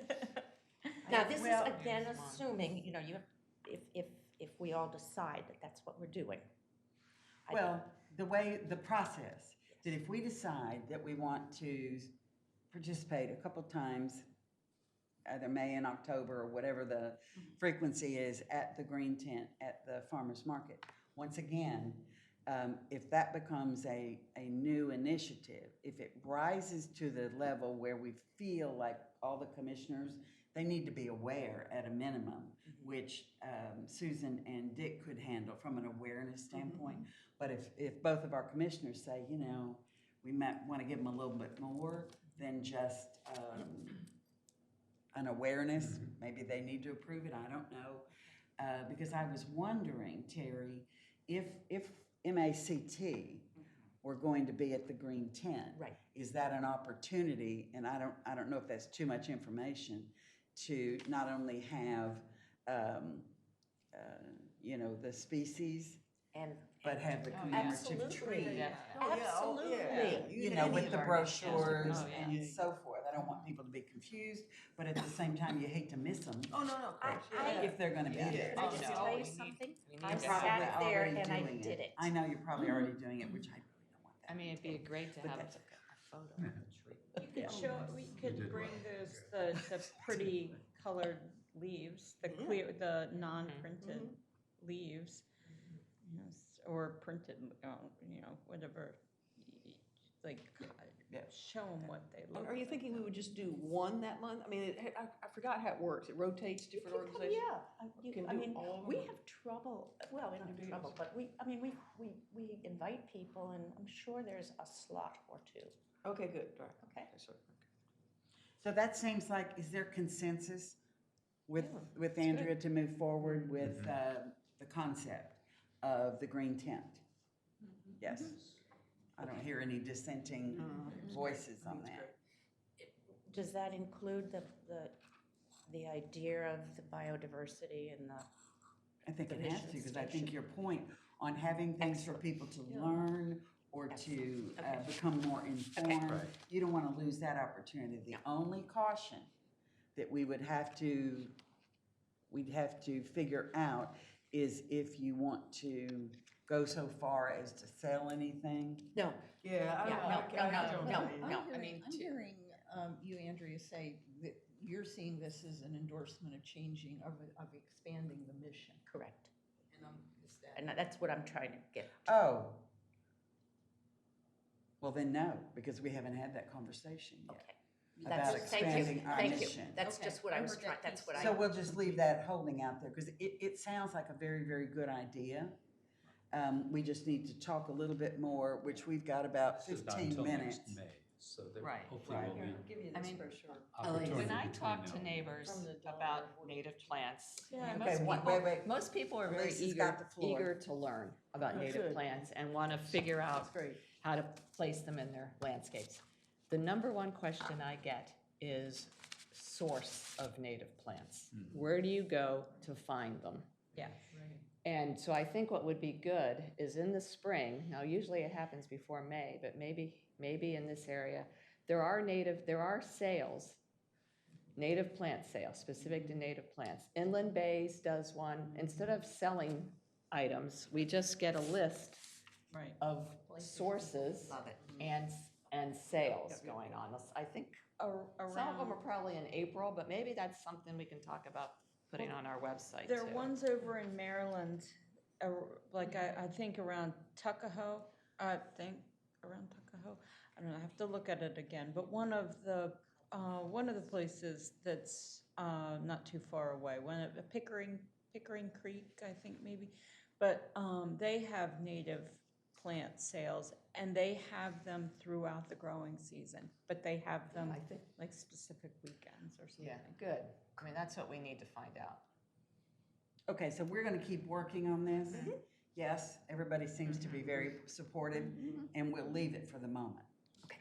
And because I'm watching the time, we're gonna leave everything for the moment that's still outstanding, and we're gonna come back to Arbor Day before we leave here, just for a quick update.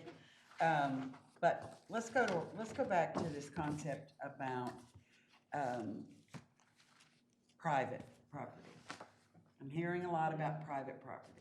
And remember when we first started this, we had a lengthy discussion one day about what our mission really would include. And we consciously decided nothing on private property. Remember that? We decided no on private property as a group, because we were going to focus in the things we were doing on public property. We do not have okay, I'm getting these Oh, no, looks no, again. the reason, if I can, Please, Terry. and I am trying to politely interrupt you.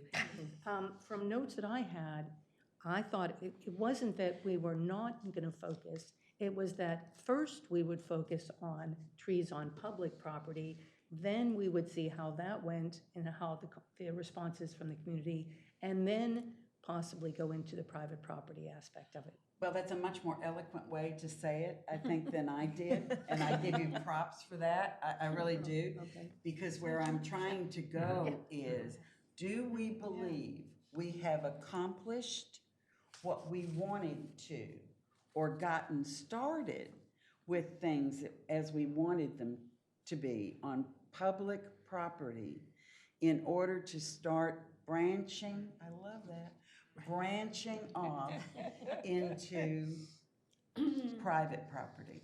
Because, and the reason I ask that, and then Susan, I know you're on the edge of your chair, is private property seems like it may require some brainstorming of exactly how to crack that nut. I'm not against it. I'm just trying to ask, are we ready yet to go to Terry's explanation? First public, then private. Elise, you think we're ready? I think we're ready. I mean, I think. And I think the as ready commemorative as tree we'll is the ever- thing that has I been know. the the star, the feather in our cap to say, okay, The tree? we've done it. We've Yeah. Okay, but let me ask the one launching thing. of it, Let anyway. me ask one thing, and then I will let y'all just discuss this. The piece that I hear repeatedly about is the urban forestry plan. As outstanding yet. Now, to me, and y'all tell me if you see it differently, that the urban forestry plan is public. No, Not you're correct. sure. According to Unsure what's about been that. Is it? proposed, it's only public It's property. only public. Yeah. So, if we have some energy and verve around the urban forestry plan, do we believe we can do that by talking with Liz and getting more up to speed and figuring out what our role is, you know, all those good questions that we like to answer? Can we do that and private at the same time? That's all I'm trying to get a read on. And I guess I'm thinking I should have said this. I mean, so we've launched the Commemorative Tree program, but how do we sustain it? And I'm thinking back that, you know, because Terry and I have been the ones walking up and down the avenue. I mean, there's still some work to be done. Oh, definitely. And, you know, who's gonna be the steward of that while we start going into other projects? Right. And I'm not saying, at least we swing one way or the Right, other today. right, Maybe we but we need just to need think to- about, have we tied up all the loose ends on public? Well, I'm just. Catherine first. No. Catherine? I don't think we've tied up all the loose ends, but I think that, I think, I mean, I don't know exactly what the loose ends, well. Let me give you one. Let me give you an example. My concern is a phone call one of these days from Terry Eskew that says, Tony, my life has changed. We're moving. We're gonna, you know, life happens to everybody. I'm sorry. Right. But Where are you going? where are you going? Why would you do that? I've been looking at property in Lewis. Yeah. No, I won't. But you know what I'm saying? I'll put that off You for know, later. everything can change for everybody at the drop of a hat. I don't see that just from my standpoint, I don't see that we have yet even talked about everything that she's doing, everything that everybody is doing, and where's our bench strength? Who's gonna take it over if stuff happens? You know, can I, Terry, I'm sorry, you had the floor. did you have a Catherine. question? And I just wanted to give that example of a loose end to me. Well, yeah, I don't think that we've wrapped everything up, but I think it would be nice to at least start exploring things we could do to help with the private sector, because I think that there's more and more, there are more and more outsiders coming in that just don't really care about what is happening on their property. It's a rental and they leave and don't see it again. And I think that it would be nice to have us start to, you know, educate the people that care, to care to learn to do that, about how to make their private property better. Carrie, I was just gonna say, I guess. Let me take Sturgis Oh, I'm first sorry. and then I Terry. one thing just want to say, it seems to me that us being at the green tent with what Andrew, when we're talking about native trees and plants, we're talking to homeowners, we're talking about private property. I mean, I also think that that could bleed over into public property, because I would love to see trees on public property do more than just look nice, if they could. But I think we can do both, but I really get, Tony, the whole question you're asking is, how do we work as a team? What is our person power? You know, how do we fill in a gap? You know, yeah, so I how mean, do I we- don't have those answers. No, I know, No, but I think think, any of us do. that's something really to consider. And I mean, again, I'm spitballing, but, But I think there's new people interested all the time. I mean, you know, we have a new member today because Yeah. because we do. lost Well, one. the downside of that is, I was hoping we'd have at least 5 more folks Well, that wanted who to. wanted to be on our committee. let me And tell you- thank God we have Joan. Well, here's the thing, there are a number, partly because of the publicity that went out about it, but there were a number of applicants for the environmental committee that aren't gonna get on it because there's just too many people applied. So maybe some of them would like to come to us. I don't want a larger committee. Oh, okay. Okay. So you just wanna have people in the wings, Oh. or people doing things that help us? I was very surprised, to be honest with you, of all the chitter chat I hear about trees, that when it comes, and this is one of my red flags here in about Rehoboth, yeah. that when it comes to actually stepping up and being involved and wanting to do something, is very difficult. I think we are very unique on this committee, that you've got 9 people, 10. Now with Joan, we've got 10, our original 10, that we actually have folks that the majority of everybody is still engaged, shows up, and is enthusiastic. I think this is very unusual, personally. What I sense is it's gonna be, I had just had, I just thought there might have been some other applications, and there weren't. And nobody forced anybody, you could have put in 2 applications, but they No, I didn't. understand. They didn't Well, put in but an I also think- application for Yeah, our but- team. Yeah, but there'd been talk about how some people don't even know what committees exist. So in general, there needs to be publicity once a year about just all of them. And we don't whatever. promote it And we as don't a- promote a it, that's, city. yeah, that's. I- So it didn't take that to People mean don't lack know of the interest. opportunities. Right, To be on committees? they don't, no. Well, I'm not gonna solve that today. Terry, did you have in the next 5 minutes? Very briefly, I was going to say, going back to your comment about did we tie up all the loose ends as far as on public property? I guess I'm one of the few people here that I disagree. I don't think, quote unquote, I don't think of it in terms of tying up all the loose ends on public property. That's why, going back to what I said earlier about however we can advertise what we're doing, what the city is doing on public property, it goes back to what, and I mentioned this on the radio the other day, that so many cities and towns that I've spoken to, their reps that were either arborists or urban foresters, they said, the city has to set the standard to show that they are fully engaged in the planting of trees and increasing their urban canopy, and then you try to get the buy-in from the public to do it on private property.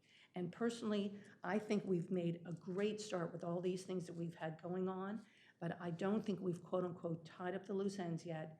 I think that there will be, I think what's very important, and this is only my opinion, that once people see the actual trees being planted on Rehoboth Avenue and Munson and different areas where things are going in and they're improving and people see that, then I think they will start to buy in to the fact that, oh my gosh, Rehoboth Beach really does believe in the value of a tree canopy. They have all these educational programs now that are going on. Maybe I should start buying into that idea too.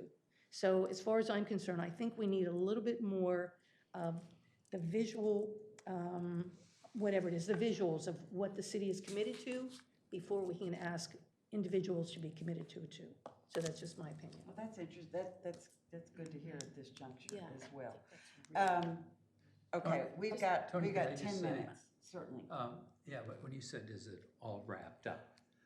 You know, my thought is similar, that it will never be all wrapped up. Right, that's right. It's that, when are we at a stage where we can sustain what we're doing, continue to manage it, oversee it, and also move on? Because there's always going to be some loose ends. Yeah. And it's not like, oh, okay, that whole thing is Right. done, let's move Replacing on. trees. Well, And so we may have to, I mean, we've done one seminar. yeah. I mean, really, one formal seminar. look how popular it And I is. believe we're going to have several in the pipeline. Yes. So Yes. when I think about, okay, you've got these things now taking off. We have a commemorative tree that we want to have continued participation in. We've got pruning bushes now. We've got the biodiversity potentially of our landscapes. You know, I start to think about, wow, you got a lot going on, you got a lot of moving parts here. And I think it's just helpful to talk about who's on first, who's on second, who's doing what, who can be committed, where are folks challenged, you know, Elise. I mean, we, obviously, the committee has launched the tree program, but is it feasible for one of us to keep it going? I mean, I think of all the steps that Terry's doing. I mean, I know I it, do I know too. what it is, right? She's working with Chris on getting each form and getting each leaf engraved and then placing it on the tree. I mean, there are a lot of steps It's to the it. administration. It's It the always administrative part. is. It always is. It's in the And I don't devil's in think the it's feasible details. for a volunteer to keep it going. Oh, you don't think it's think it feasible? is? I don't know. I mean, long-term, I don't know. Sure. I mean, I think, but that's where it's like what I call boots on the ground. I mean, those of us who have this mission, sure, we're committed to the mission. Are we willing to put boots on the ground, spend the time and the energy to do it? And I think that's the great thing about this community. I mean, this committee, we've shown that. Well, But that's and- what it will take. Yes, and It it will will not take care of itself just because it's Yeah. on the wall down Yeah. there. No, and Or I, it'll go stagnant. So I still have an outstanding question, is if Terry disappeared from this program Exactly. tomorrow, do it. who's stepping in? We've talked, and, Yeah. you know, I should be trained, or somebody else should be trained. We should know all the steps. Yeah. You know, because at least to your point, someday, not right now, but someday, maybe it is all turned over to the city. Yeah. You know, who knows? I don't know. Yeah. So, I mean, the city did the prior commemorative tree plan, didn't think Well, this is a substance. and the reason to get out of that tree, the Right. prior program was the administration of it. But it was a lot more labor intensive. Yes, also. right. Yeah, Exactly. Yeah, Planting a it real was. tree and et cetera, et cetera. I think. Could be. I hope. Could maybe. be. Okay. I'm Okay. guessing. So, we don't have time for Arbor Day. Does that give anybody a big, is there a question about Arbor Day that needs to be asked and answered right now? Can I just do Anybody? two things? Anybody? 2 days. Yeah, 2 days. Pencil in Yes? the 2nd of April in the evening. What are we doing? This is a science fair at the school, Oh, okay? fifth graders. 6 to 7:30. Well, this is like parents, community, that's a everybody. Thursday night, This is a Thursday night. April 2nd. April 2nd. Um, And the we're other, gonna have a booth. Wait a there. minute. we okay, got- okay. So that's, Sturgis we're has not got detailed, the- I'm just Yeah, stating, I've just- got 1 second, so. I'm so- sorry, I didn't so catch the time. I was talking. 6 o'clock to 7:30. 6 to 7:30. 6 to thank you. 7:30 at the school. And the second date we have is Thursday the 9th, and that will be for the actual planting, the Arbor Day observation, you know, the mayor's proclamation, and also what we're doing is piggybacking the opening of the children's tree or poster reception the same day. That was based on the That's on the teachers. On the 9th. And that would probably be at the mid-morning, kind of. In the atrium again? It would start at Central Park. Central Park. And then Oh, it it's would different. move to, that's where we're doing the planting. We're doing And- the planting at Central. And then it Got would it. move to the city hall, it would move to the atrium. Okay, So Andrea and I are gonna meet later today, and okay, we're gonna iron all that stuff out. okay. Thanks. So thank you for being so flexible. December 13th is our next meeting. Anybody have any concerns about being here on Friday the 13th? Elise is already a no. I don't think I'll I'm not gonna be probably here. here. Katie, Susan, Is there any date that works for you? Tony, Is better than you, for you? probably. Katie, is there a date that works for you in December? Oh. It's Friday, I just can't make it. Can't make it on Any Friday? Friday in December. No, that particular one. How about you, Susan? Is there any date that works for Well, you? yeah, I mean, I'm here on the 9th. That weekend is my birthday, so I'm not gonna. Happy birthday, Susan. It's not for another month. Every Friday. I really, Actually, I really the don't date. want to play the game of, No. let's try to find other dates. Right, okay, got it. It's either the 13th, we're already close to not having a quorum. So let me ask a question. If we did not have a December meeting, is that going to be problematic? Because I cannot be here to facilitate it on the 13th. Oh, you can't? No, I Oh, cannot. oh, so you- There so are then we 4 wouldn't- no's already, Oh, then you- Elise, Katie, Susan, myself, Okay. thus far. We talked about this last month about possibly not having. one. Possibly. Yeah. Does anybody have because what I'm thinking is, if we don't get together in December, because I would really like to be here for some brainstorming around our mission statement and private property and how answering the whole question, how are we going to move forward in 2020? And by the end, if we could walk out at some point, very shortly, because we're pretty good at putting a stake in the ground of what we want to do. We walk out with, these are the things we want to do in 2020 and possibly 2021 as well. Because at some point, we've got to get on a cycle where we've got like a 3-year plan in front of us, even if it's broad categories, for the 3rd year. And how does the urban forestry plan fit in to what we're doing? Right. It's all of this. How do we get from point A to point B with, as Susan was talking about, or whoever said it, we have something we can look at that is tangible, that shows what our efforts have been.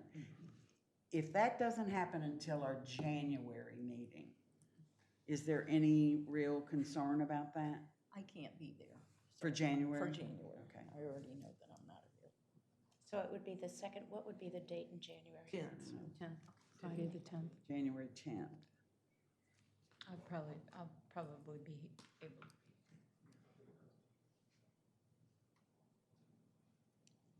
And I I can will not be. be here on the 10th of January.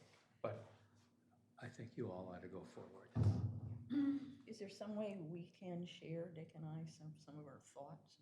We can have somebody be our proxy. or Absolutely. something? Yeah, do that. Okay. Absolutely. Because Please do I that. want to be able to contribute. Yeah. even Well, though and the it's- way I look at it is Yeah. that these 2 commissioners, Mhm. if they're always, not always, but that was a bad choice of words, if they have some consensus in their thinking, that's always a good thing. That we don't have some 2 really disparate views of things here on our committee. And then looping Sturgis, because I told Sturgis the other day, one of my disappointments, and it's not a criticism, it's just an observation. When I drive up to City Hall and I think about, have we, as a group, working with Liz, has there been really any planting of a canopy tree in 2020? I think I still have a question mark that leans toward no. So how do we, can we make that happen? And to what degree in 2020? It's all these questions. I always have more questions than answers. So that's why I like to work with the folks on this committee, because everybody has a lot of strong feelings about how we should do things, and then we just need to figure out how to execute them. I think next year, there will be some planting or I don't know if it'll be next year or in 2021. Because I think the project is supposed to start next fall. The phase 2 of street beautification on Lake. Lake Avenue. yeah, Lake I Avenue. think it's 2021. 2021. But I could be wrong about that. There will be trees, there will be canopy trees planted. Well, then. just an FYI, oaks are going into Central Park at Arbor Day. Arbor Day. Mhm. Yeah. Okay, Terry, any last thought One before last I? question, because this was addressed even 2 months ago, two meetings ago. Can we get a definitive answer as to if we can put high canopy trees, such as oaks, on the land behind the breakers? That was addressed. That's part of that That's project. part of that project. Okay, That's I'm where going they're to, building. I'm going to Okay, good. announce what I announced last time this was brought up. I have personally spoken, because this is infrastructure as far as I'm concerned. Lake Avenue is an infrastructure Oh, project. project.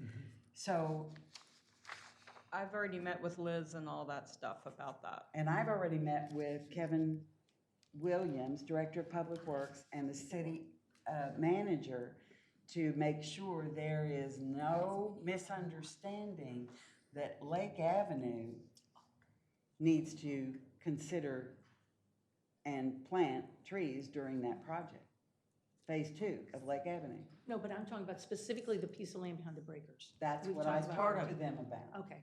Yes, good. and I've announced this, I think this is the third time now. Okay, good.